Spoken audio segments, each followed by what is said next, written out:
नमस्कार। मैं doctor JP Dubey आयुर्वेदी के वीडियो लेक्चर में आपका स्वागत करता हूं। आज एक बहुत इम्पॉर्टेंट नोटिफिकेशन भारतीय चिकित्सा पद्धति राष्ट्रीय आयोग एनसीआईएसएम के द्वारा आई है, जो बीएमएस एडमिशन के संदर्भ में है और बच्चों के भविष्य को देखते हुए बहुत ही आवश्यक और बहुत सही समय पे आने वाली यह सूचना है। इसका आप दिनांक देखिए, क्या दिनांक में यह रिलीज हुआ है। ये डेट है 14/11/2024, यानी ये आज ही आया है और मैं अभी आपके साथ शेयर कर रहा हूँ। बहुत इम्पोर्टेंट था, इस वजह से इसको अभी बनाना पड़ा। इन्फॉर्मेशन देना जरूरी था। तो जो ये नोटिस आई है, ये किनको जा रही है ये देखिए। स्टेट यूटी आयुष डायरेक्टर्स को, स्टेट यूटी काउंसलिंग अथॉरिटी यानी आयुष जो एडमिशन करवा रहे हैं स्टेट लेवल पे, registrar of our university having SU college, जो कॉलेज हैं मेडिकल कॉलेज आयुष कॉलेजों से संबद्ध हैं उनके रजिस्ट्रार को गया है, और सभी प्रिंसिपल, डीन और डायरेक्टर जो ऑल एएसयू कॉलेज हैं उनको यह गया है। इसका सब्जेक्ट क्या है आप देखिए। सब्जेक्ट है advisory on the matter regarding counselling and admission to under graduate, यानी कि आपका बीएमएस, बीएचएमएस, बीएमएस सब कुछ है इसमें, लेकिन हम चूँकि आयुर्वेद से संबंध रखते हैं इसलिए मैं आयुर्वेद के रेफरेंस में आपसे बात कर रहा हूँ। तो जो भी बीएमएस का एडमिशन ले रहे हैं इस वर्ष और पोस्ट ग्रेजुएट जो भी आयुर्वेदा, सिद्धा, यूनानी सभी के संदर्भ में है, 24-25 में जो एडमिशन लेने वाले हैं उसके काउंसलिंग और एडमिशन के संबंध में यह एडवाइजरी आई हुई है। इस एडवाइजरी में हम देखते हैं क्या लिखा हुआ है। रेफरेंस नंबर देखिए लिखा हुआ है और मैटर हम अभी पढ़ते हैं इसको। रेफरेंस देखिए कहाँ से आया है, मिनिस्ट्री ऑफ आयुष। ये लेटर नंबर है, not much important. Letter received through email dated on 13/11/24। तो जो आयुष मंत्रालय के रेफरेंस से जो लेटर इशू हुआ है उसको देखिए क्या लिखा हुआ है। With the reference to the subject cited above, यानी कि काउंसलिंग एडमिशन, उसके कुछ नियम। I am directed to convey it is aware that all central state UT counseling authorities are conducting counseling for admission to UG PG courses under ASU and H यानी homeopathy, Ayurveda, Unani, Ayurveda, Siddha, Unani and homeopath stream for the year कौन सा है 2024-25 as per directive issued by the NCISM. NCISM ने जो इसके लिए guideline जारी किया है regarding the central state UT counselling 2024, the college and institute who have received permission, very important, who have received the permission from the medical assessment and rating board, commission for Indian system of medicine यानी NCISM for UG and PG courses under Ayurveda, Siddha and Unani for the academic session 24-25 shall only be eligible to participate in the counseling process। मतलब जिन कॉलेजों को NCISM ने मान्यता दी है, permission दी है, केवल वही कॉलेज काउंसलिंग करा करके अपने यहाँ बच्चों का एडमिशन ले सकते हैं। किन किन कोर्सों में, बीएमएस में, बीएचएमएस में, बीयूएमएस में और सिद्धा में, ठीक। और इसी तरह ये पीजी पे भी लागू होता है। तो ये इस तरह का लेटर आने की ज़रूरत क्या थी। और लास्ट ईयर कुछ घटनाएं हुई हैं, उसमें ये हुआ है कि पिछले कुछ वर्षों में एनसीआईएसएम से मान्यता नहीं होती थी, लेकिन कोर्ट से ये लोग मान्यता ले लेते थे।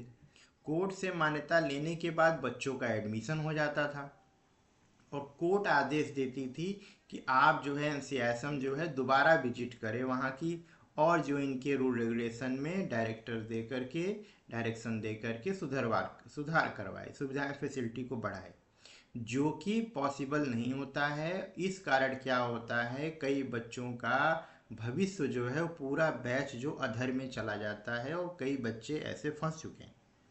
तो ये पहला पैरा ये बता रहा है कि स्पेशली पेरेंट्स के लिए और जो बच्चे एडमिशन लेना चाहते हैं वो इस बात को अच्छी प्रकार से समझ लें, जिन कॉलेजों को 2024-25 में मान्यता मिली है, परमिशन मिली है, उनका परमिशन लेटर देखने के बाद ही उन कॉलेजों में एडमिशन लें। इस समय बहुत सारी काउंसलिंग कराने वाली प्राइवेट संस्थाएं घूम रही हैं, वो बच्चों से पैसा लेती हैं और उनको तो किसी भी कॉलेज में डाल देती हैं। क्यों? क्योंकि नीचे आप देखिए ऐसा क्यों होता है, आखिर एडमिशन वो कैसे करा पाते हैं, उसमें कहाँ से उनको लूप होल मिलता है। लूप होल आप देखिए कहाँ पर है, यहाँ पर है। ठीक, लूप होल क्या है? In this regard it has come to our notice, यानी एनसीआईएसएम कह रहा है कि हमारे नोटिस में आया है that few college are participating in the going in ongoing state UT counselling process based on, किसमें? Based on interim order issued by the various high court across the country. यानी कोर्ट से इन्होंने order लेकर के counselling में भाग लिया है। Needless to say that the affiliation or examining university shall not be allowed these students to appear in the examination। आगे यूनिवर्सिटी इनको एग्जाम के लिए कभी भी अपीयर नहीं होने देगी। एवरी ईयर में जब भी इनका एग्जाम होता है वो हमेशा कोर्ट के थ्रू ही होता है और रजिस्ट्रेशन होने में प्रॉब्लम होती है। As it might be the case that final verdict of the court litigation is awaited during the examination schedule. Also, the student future is at stake until the final decision of the court in such similar issue। ऐसे cases में जब तक आपका result आएगा वहाँ से court से permission लेकर के आप एडमिशन लेंगे, कोर्ट से परमिशन लेकर के आप एग्जाम शेड्यूल होगा, कोर्ट के आर्डर से आपका रिजल्ट शो होगा। तो ऐसे में आप बहुत ज़्यादा मेंटल ट्रामा में जाएंगे और बहुत सारे जो लोग एडमिशन करवाते हैं वो इसी तरह के कॉलेजों में बाद में लास्ट में, जो कि कोई उन कॉलेजों को तो फ़ायदा है, चलो उन्होंने 100 सीटें भर ली, अपनी 60 सीटें भर ली, बाद में उनसे वो बोलते रहते हैं हम ये हमारी प्रॉब्लम है, हम कर लेंगे हम कर लेंगे, लेकिन बाद में कोई कुछ नहीं कर पाता है। Further in case the final outcome of the court is against the candidate और कॉलेज, अगर मान लीजिए कि उसके अगेंस्ट आ गया कोर्ट का फाइनल डिसीजन, ठीक, candidate shall lose their precious time to grab other career opportunity also.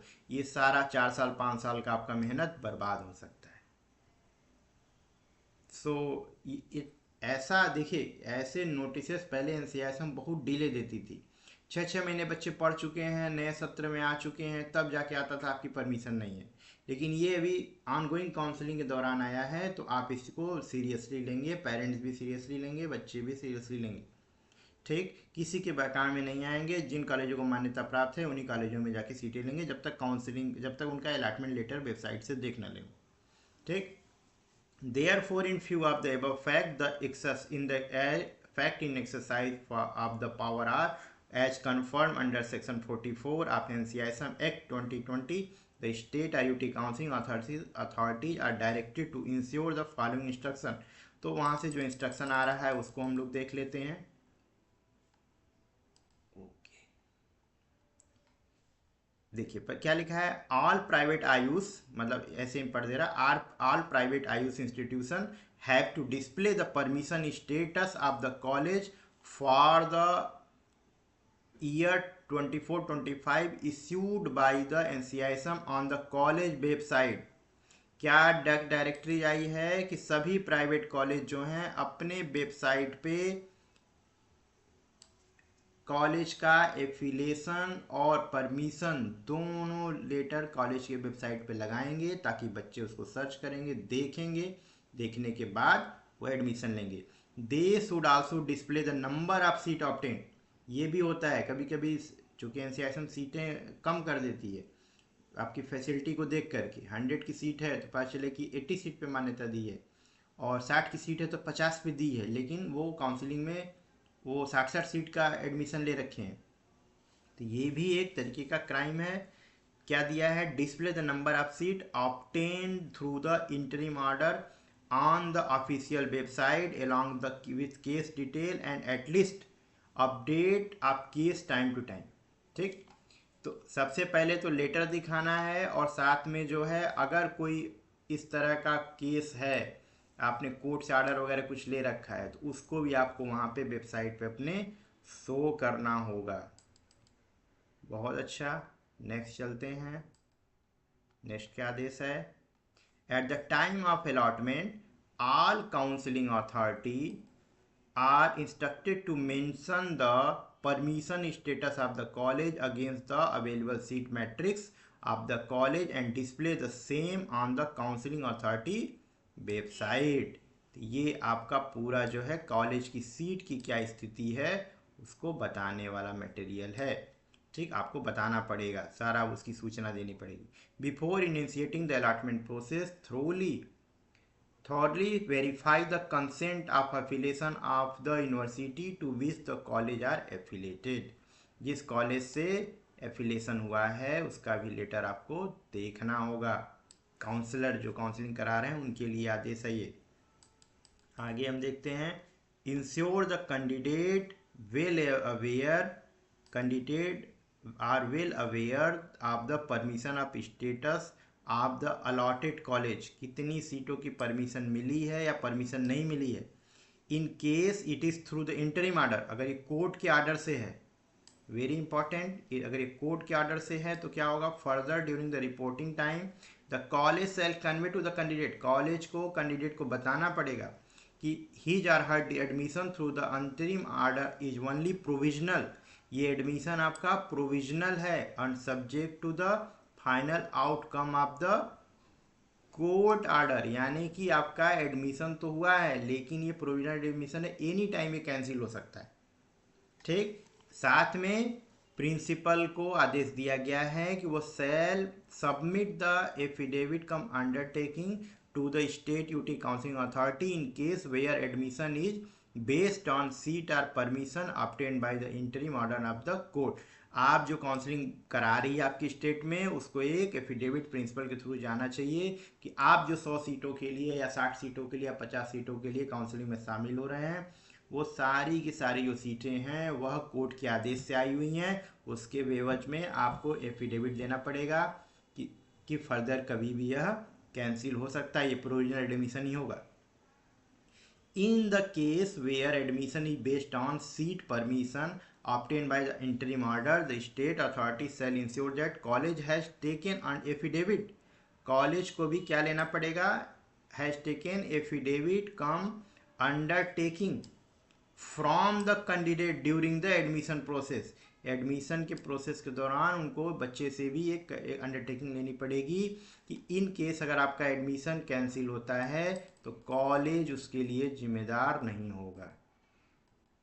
तो इसका मतलब आपको समझ जाना चाहिए कि ये किसी भी हिसाब से एडमिशन के लिए सही नहीं है ये तरीका। आगे आप देखिए, कंसिडरिंग द कैंडिडेट फ्यूचर, आल सबके फ्यूचर को, बच्चे के फ्यूचर को देखते हुए क्या कहा जा रहा है, all institute counselling authority are instructed to strictly enforce these advisor for the smooth conduction of counseling for admission to UG PG courses under ASU stream for the year 2024-2025।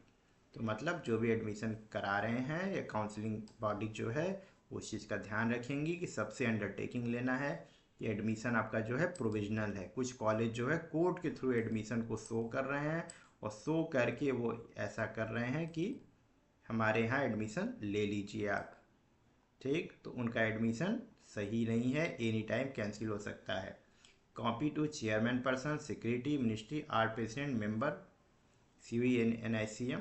ठीक है, ये एफिडेविट का notarise affidavit cum undertaking by the principal of the college, college का principal ये लिख के देगा। ठीक है, कि I am very well aware of the content mention. ठीक है, the college has informed student and parent about the pending court litigation, कि आपने कोर्ट को अपने बच्चे को बता रखा है कि इस तरह की कंडीशन होने वाली है। ठीक है, या बता के रखा है आपने, वही चीज़ लिखी हुई है यहाँ पे। बाकी टाइम टू टाइम आप जो है जो भी उसमें स्टेटस चल रहा होगा वो बच्चे को बताते रहेंगे स्टूडेंट को।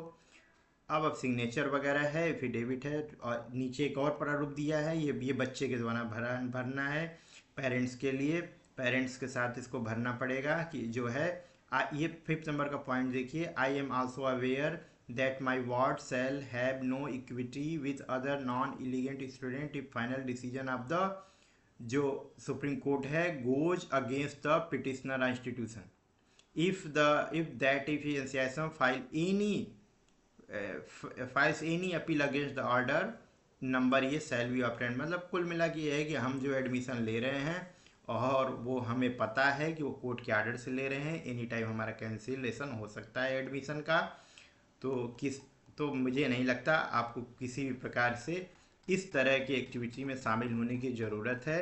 अगर आपका एडमिशन जो है इस साल नहीं हो पाया है तो बहुत कम, थोड़ी सी मेहनत करेंगे, बहुत कम समय बचा हुआ है, आप तैयारी करके नेक्स्ट ईयर में आप एडमिशन लीजिए।